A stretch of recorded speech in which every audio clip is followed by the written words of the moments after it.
Hey, John here. This video steps you through the September 2021 Niche Site Income Report. It's been a month. Reminder, does not include anything from FatStacks. Overview, revenue from AdThrive.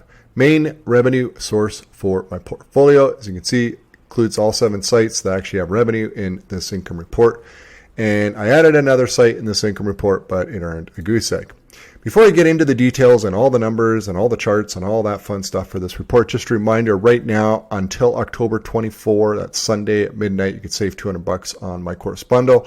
There's a link in the description. Click it, takes you to that sales page, and you can get it. After that, price is going up. So this may be the last time you get it at that price ever. All right, key metrics for September 2021. I've got the sites included in this report are there. Site 12 is brand new, 1 month old. I just want to point out some key numbers here. Most of them are self-explanatory. DR is domain rating. It's an Ahrefs domain or website metric. So higher the number, generally the more authority of the site. So the 2 key metrics I like are page views per article and revenue per article. And you can see here, I aspire for all my sites to start hitting numbers like Site 1. Now, not every site is going to hit this, which is AdThrive revenue per 1,000 sessions, revenue per 1,000 sessions. This is a pretty high number. Look at Site 3. This is an established site. I'm at 10, and I don't think that's going to get any better. So that's not good. 48 is skewed. That's cycle bearing. That's because a lot of people from FatStacks go there and spend a lot of time on the site. There's no way that site without FatStacks readers would be anywhere close to that. These numbers here for these sites here, sites 9 through 11, this is pretty standard for RPS with AdThrive, I would think. These are all different niches, and so this are pretty good numbers. I'm actually quite happy for site 11, which is really going fast, and you can notice that by page views per article for 6-month-old hitting 224. That's really good. If you're looking at these numbers here and you do your calculation, you realize you're getting like 50, don't worry. A young site is going to have really low numbers here. Most of my sites, I mean, you can see I got a goose egg, but you know, a lot of my sites are they're doing actually quite well because these sites are somewhat been around for a little bit. This site 11 was on an age domain and I poured a ton into it, so that's why that is. But so don't expect to have numbers like this. But I think when you're looking long term, for me the goal is generally, as long as my RPS is at least these amounts, right around the 20, definitely if it's above 30 is sweet. Anything about 350 page views per article is a pretty good number to hit. That's economically viable. Anything north of 400 is great. North of 500 is just awesome. Okay, the other metric is revenue per article. This is actually a really cool metric because you can actually, this is like super as concrete as it gets, right? Let's say you spend $70 on an article, right? Okay, that's typically around my average, I would say. And that means at $12 revenue per article for that site. That means I'm paying off articles in 5 months, 6 months.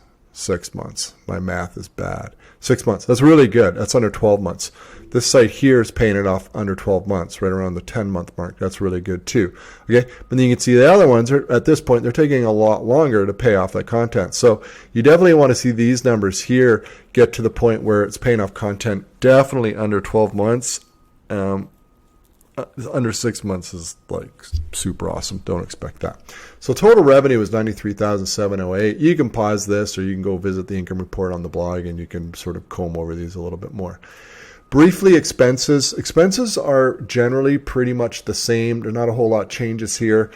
Content I break out as a separate thing. I'll get into that next. But you can see my total expenses $9,000. That's right in line. Nothing fancy. Right in line with like literally the last 18 months. Content investment's a different story. My content investment skyrocketed $47,000, and that's because I did what I call a content blitz build for site 12, a $31,000 investment all at once, and that is an order for 3 million words. And my experiment here is to see what would happen if I put 3 million words of informational content broken up into about 2,000 to 3,000 articles all at once on a site inside the first 3 to 4 months. What's going to happen to that site? What's growth going to look like in the first 6 months? How about 12 months? What about 18 months? Will it work? work. The content is not epic. The content is just okay. Will that work? Or does content really need to be epic to have any growth at all? These are a lot of questions I had, and I was willing to pour a good chunk of money into it to find out if this could work. Now, I think when the smoke clears, if I do another round, I'm going to have 50,000 invested, which means this site needs to perform quite well in order for it to be worth it. I think if I cap the investment right around this month, I'm pretty certain, to get a site to a valuation of 30,000 is not all that terribly difficult. It just takes time. It's just time. It's not a whole lot of content. So I'm pretty confident I won't be out of pocket. The real question is will I get actual return on my investment here? Other than that, nothing unusual with my expenses. Passion Post came in at 0 just because I'm in between months on orders there. Writer Access, a pretty standard amount that. In-house writers, all pretty self-explanatory. But it was a big investment content. Biggest one, I think, to date.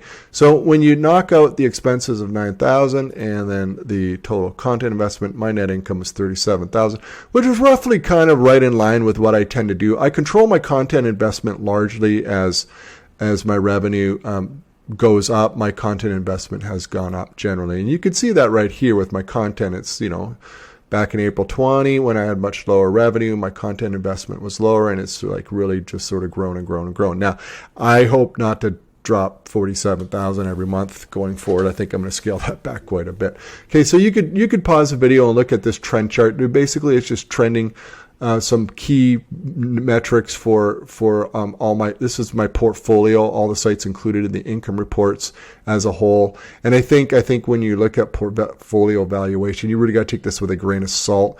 This is basically a snapshot of valuation based on the revenue for that month. So just don't, this is just sort of a fun metric really, as not really steeped in reality at all. And you can comb through like net income and then profit excluding content investment, net profit margins, and then profit margins when we take out the content investment. You can see that's quite high and it improves. Obviously this is low here because of the huge content investment. Just some charts that I put together from these numbers and other numbers I had. I finally created some Google Sheets with all these templates and stuff, so hopefully I can crank these things out. I think the feedback's been pretty good when I started including these in the income report. So this is a portfolio revenue, expenses, content, net income numbers. And here we have the profit margins based on just the real fixed expenses, and also taking out the content as an expense as well. This is one of my favorite charts, is a content investment as a percent of revenue, and you can see that's going up quite a bit. I kind of like, this is kind of the sweet spot for me right in here. The 35%'s been quite good for me lately. This is getting a bit high. This is a portfolio valuation. Again, this is not really steeped in reality. I mean, I'm basically valuating based on like that month's revenue. Okay, so this is not really. This is probably like grossly inflated in terms of the overall valuation, but it's a fun metric to put in there. And quickly, you can rip through here. You can pause on any of these screenshots. This is just traffic for my various sites. Site one, my biggest site, it always goes down.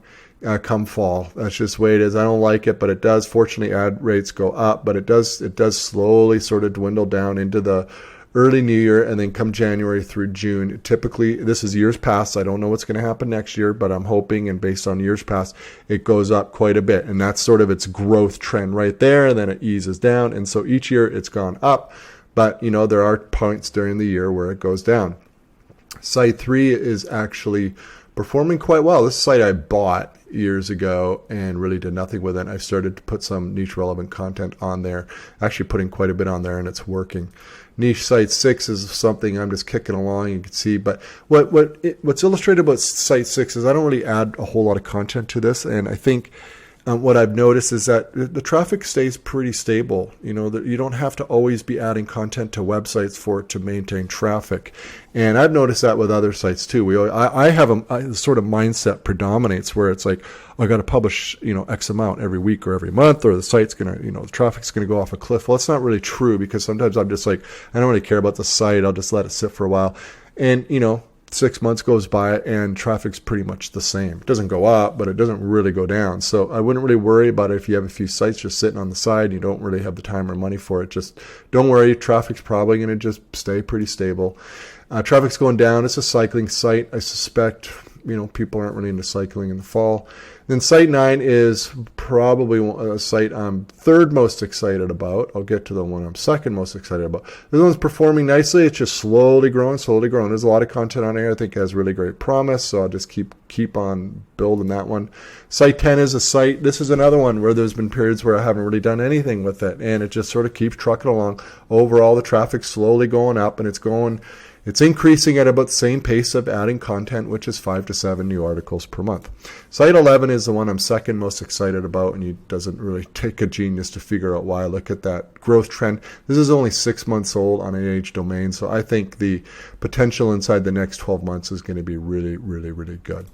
Lastly, the brand new site, we have traffic liftoff. This is that content blitz build that I'm doing. I just got analytics on here. We've got some traffic, and that's cool, but there's nothing to write home about. So I'm going to wrap it up. Just a reminder, you can grab that course at $200 off. Just check the link below in the description, and that ends midnight Sunday, October 24. Other than that, you can go to fatstackblog.com. If you watch this video after October 24, sorry, that discount on the course is over, but you could still go grab this free course. Thanks very much for watching.